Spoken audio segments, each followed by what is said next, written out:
여러분 안녕하십니까? 새누리TV 강요엘입니다. 오늘은 구약성경에 나오는 우림과 둠밈의 판결법에 대해서 말씀드리도록 하겠습니다.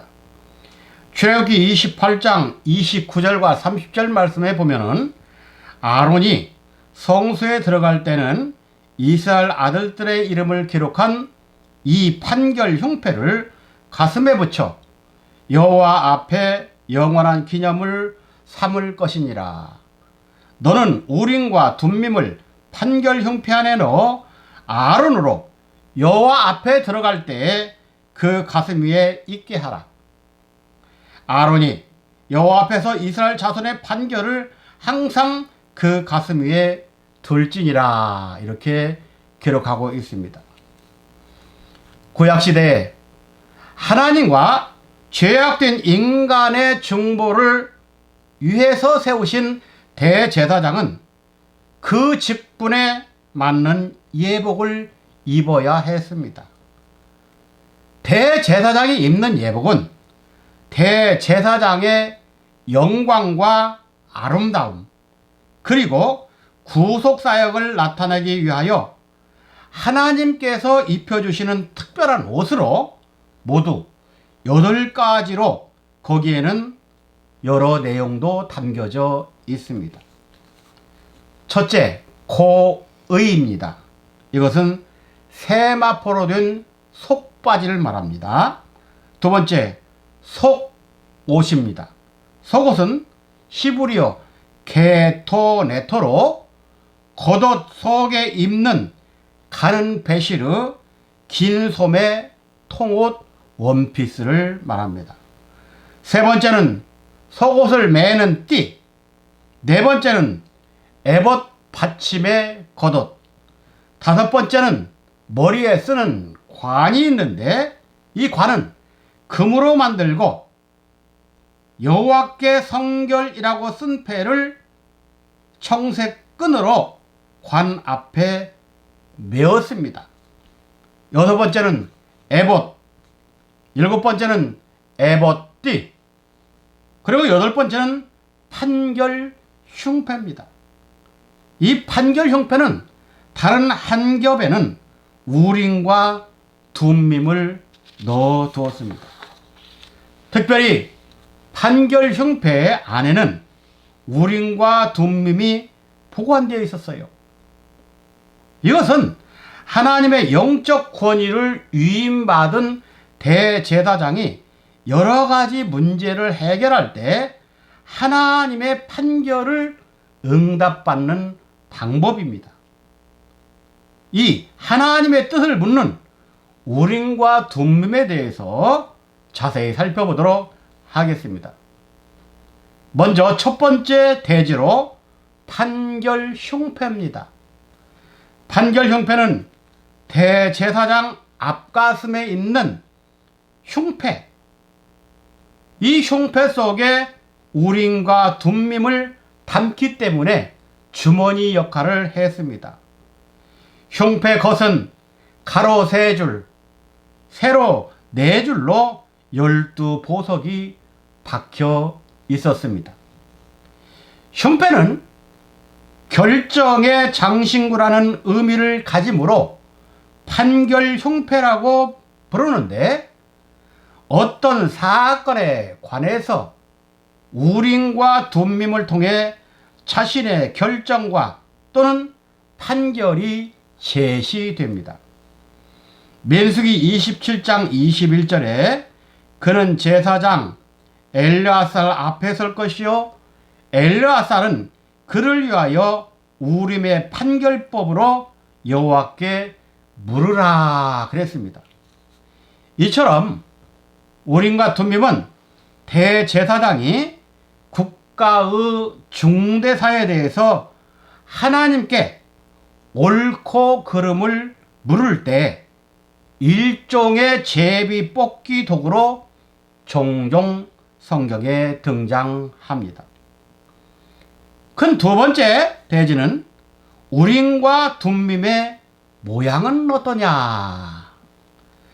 우림과 둠밈의 모양에 대해서는 성경에 자세한 기록이 없지만은 한 제비는 긍정적인 대답이 있고 다른 제비는 부정적인 답을 표시했을 것으로 추정하고 있습니다. 우림과 둠밈은 대제사장이 입는 예복 중에 에봇에 부착된 판결 흉패 안에 보관되어 있습니다. 하나님의 영적 권위를 받은 대제사장은 여러 가지 문제를 해결할 때 하나님의 응답을 받는 방법이 우림과 둠밈의 판결 방법이었습니다.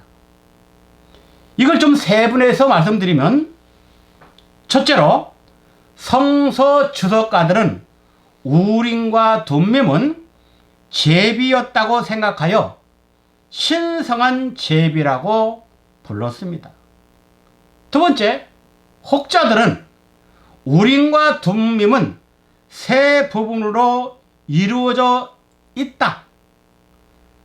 하나에는 그렇다는 말이 써 있고 다른 하나에는 아니다라는 말이 기록되어 있고 나머지 하나에는 아무 말도 새겨져 있지 않을 것이라고 추측합니다. 또 어떤 사람들은 우림과 둠밈은 두 개의 납작한 돌로서 한 면은 흰색이고 다른 면은 검은색이 있을 수 있다, 이렇게 생각하는 사람들도 있습니다.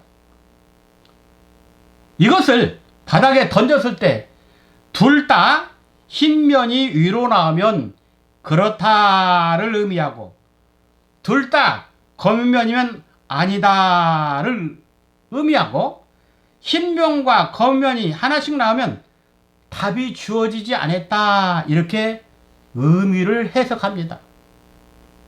그러나 네 번째, 성경적인 입장에서는 두 가지로 알아볼 수가 있습니다. 먼저 첫째, 우림과 둠밈이라는 글자가 쓰여진 돌입니다. 우림은 빛을 뜻하는 우르의 복수형으로 빛들이라는 뜻이고 둠밈은 온전함을 뜻하는 히브리어 톰의 복수형으로 완전함을 의미합니다. 빛과 완전함, 이 자체이신 하나님께서 내리신 판결은 영원히 변치 않는 뜻이므로 인간은 절대 순종해야 한다는 것입니다. 사무엘상 14장 41절에 보면 사울이 이스라엘의 하나님 여호와께 아뢰되 원컨대 실상을 보이소서 하였더니, 여기에서 실상을 보이소서, 이 말은 실상이라는 단어가 둠밈이라는 뜻입니다. 다시 말하면 완전함을 보여주소서라는 뜻입니다. 이 완전함은 70인역에는 타밈이라고 해서 완전함, 이 유래는 진리로 해석했고 히브리어에서는 타밈이라고 해서 이것은 완전함, 이 유래는 진실로 해석했습니다. 영어로는 퍼펙트로 완전한이라고 해석합니다. 우림은 히브리어 첫 글자인 알렙으로 시작되고 둠밈은 히브리어 끝 글자인 타우로 시작됩니다. 이것은 처음과 나중이 되시고 모든 역사의 원인과 결과가 되시는 재림주를 나타내는 표현입니다. 이 표현이 계시록 1장 8절, 17절, 2장 8절, 21장 6절, 22장 13절, 이렇게 요한계시록에는 5번 나옵니다. 우림과 둠밈은 모든 판결을 하나님의 절대 주권에 맡기는 거룩한 도구로서 사람의 판단이 관여할 수 없는 최종 판결권을 행사하는 통로가 되었습니다. 이 우림과 둠밈은 주전 586년 바벨론에 의해 예루살렘 성전이 불탈 때 우림과 둠밈을 담은 대제사장의 에봇이 손실되었을 때 사라졌다고 말합니다. 또 대제사장 스가랴, 아론부터 예수님이 오실 때까지 대제사장이 77대인데 22대 스가랴 대제사장이 붙잡혀서 바벨론 왕에게 끌려가면서 그때 그가 죽으면서 사라졌을 것이라고 추정하기도 합니다. 우림과 둠밈의 판결은 오직 예수 그리스도의 판결만이 가장 공평하고 완전하여 빛을 나타낸다는 말씀이 되겠습니다. 영원하신 대제사장 예수 그리스도 재림 후 이루어질 백보자 심판에서 전 인류에게 재림 주님의 완전한 판결이 선포된다고 계시록 20장 11절과 12절에서는 말씀합니다. 또 내가 크고 흰 보좌와 그 위에 앉으신 자를 보니 땅과 하늘이 그 앞에서 피하여 간데 없더라. 또 내가 보니 죽은 자들이 물은 대소하고 그 보호자 앞에 섰는데 책들이 펴 있고 또로 다른 책이 펴졌으니 곧 생명책이라. 죽은 자들이 자기 행위를 따라 책들에 기록된 대로 심판을 받으니 라고 기록되어 있습니다. 이렇게 우림과 둠밈은 마지막 재림주 앞에서 우리가 심판받아야 할 돌의 비밀입니다. 그 다음에 성경적으로 볼 때 두 번째 우림과 둠밈은 흰 돌과 검은 돌 각각 6개씩으로 총 12개다 그렇게 말씀합니다. 우림과 둠밈은 이스라엘에게 있어서 하나님의 뜻을 묻기 위하여 사용하는 제비 혹은 점치던 도구로 하나님의 판결을 내던 돌들입니다. 이 우림과 둠밈의 비밀을 모르면 마지막 때 하나님 앞에서 다 심판의 판결을 받게 되어 있습니다. 그래서 이 말씀이 중요하기 때문에 오늘 이 말씀을 전하게 된 겁니다. 큰 세 번째 대지 우림과 둠밈이 가지고 있는 하나님의 섭리는 어떻게 이루어지느냐. 우림은 출애굽기 28장 30절에 빛이란 뜻을 가지고 있습니다. 이것은 하나님의 뜻을 의미하는, 즉 하나님의 통치를 의미하는 빛 또는 빛의 근원인 그 지역, 빛의 근원 지역인 동쪽을 의미하는 말입니다. 둠밈은 출애굽기 28장 3절에 완전함을 뜻하는 말입니다. 이 완전하다는 뜻은 고결함, 안전, 번영, 순전함의 뜻을 지닌 히브리어 톰의 복수형으로 진리를 의미합니다.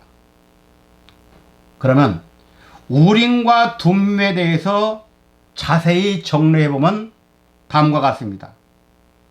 먼저 우림과 둠밈에 대해서 말씀을 드리면 우림은 빛으로서 영원하고 불변하는 항상 현재의 생명을 가지고 있는 하나님의 말씀을 상징했고, 둠밈은 가변성이 있고 불완전한 진리이며 생명의 한계가 있는 사람의 말과 사상을 의미하는 것을 말합니다. 다음으로 우림은 흰 돌이고 둠밈은 검은 돌로서 각각 6개씩 12개입니다. 그래서 판결법에 따라 우림이 나오면 하라는 것이고 둠밈이 나오면 하지 말라는 뜻이기 때문에 이를 판결흉패라고 부릅니다. 다음으로 우림은 태초의 말씀이고 둠밈은 진리의 말씀을 상징물로 알렸던 구약시대에 있어 하나님의 옳고 그름에 신의 뜻을 묻던 것이었습니다.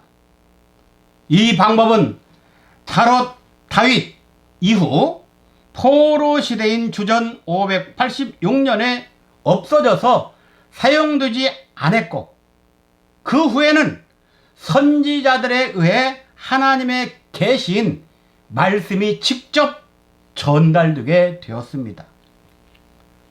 그럼 구약 역사 속에서 우림과 둠밈의 사역은 어떠했는가? 다시 말하면 신구약 성경에서 우림과 둠밈을 종합 한번 해보자 그 말이에요. 첫째, 신구약 전환기에 있어서 우림과 둠밈의 역사는 어떻게 했느냐? 둠밈은 메시아이신 예수를 앞서서 전하는 세례 요한격으로 역사했고 우림은 인류들에게 구원을 직접 주시는 메시아 예수 그리스도의 격으로 역사된 사실을 알 수가 있습니다. 다음, 종말 인자의 재림 때 우림과 둠밈의 역사는 어떻게 이루어지냐? 재림 때 우림과 둠밈의 역사는 어떻게 일어나냐 이 말이에요. 둠밈은 초림 예수, 즉 아들격인 진리로 역사했고 우림은 재림인자, 즉 아버지격인 말씀으로 역사하십니다. 결론적으로 우림과 둠밈을 정리하면 둠밈은 땅의 것으로 진리로, 이 진리는 하나님의 말씀의 빛으로 인도하는 길잡이가 되고 우림은 땅에서 하늘로 영생케 하는 태초의 말씀을 깨닫게 하시는 하나님의 섭리임을 알 수가 있습니다. 시편 85편 11절에 진리는 땅에서 솟아나고 의인은 하늘에서 하감했다고 했습니다. 요한복음 3장 21절 진리를 좇는 자는 빛으로 온다고 했습니다. 요한복음 14장 6절 예수께서 가라되 내가 곧 길이요 진리요 생명이니 나로 말미암 자하고는 아버지께 올 자가 없다 했습니다. 바로 예수를 믿으면 목적이 예수가 아니라 아버지라는 말입니다. 이런 우림과 둠밈은 구약시대에는 대제사장이 가지고 있었고 신약시대에는 성자 예수 그리스도께서 지니고 있었고 재림시대에는 말씀의 인자라고는 아버지께서 가지고 계시다가 이것을 마지막 종말시대에는 예수 그리스도 안에서 신령한 제사장, 즉 죽지 않고 망하지 않고 영원한 멜기세덱 반차를 좇아서 제사장이 된 종말 성도가 가지고 있다고 했습니다. 그래서 우림과 둠밈은 주의 경건한 백성이 되어 영육간 영생한다는 비밀이 담겨져 있으므로 주님의 경건한 자가 가지고 있다고 신명기 33장 8절에서 모세가 선포했습니다. 레위에 대하여는 일러서되, 레위는 제사장이죠. 레위에 대하여는 일러서되 주의 둠밈과 우림이 주의 경건한 자에게 있도다 그랬습니다. 여러분들, 하나님이 찾는 사람은 경건한 자손을 찾는다고 말라기 2장 15절에 나와 있습니다. 우리가 신령한 경건한 자가 되어서 우림과 둠밈을 소유함으로 이 땅에서 죽지 않고 재림주를 만나 영원히 영생하는 축복된 성도들이 되시기를 주님의 이름으로 부탁함을 드립니다. 감사합니다.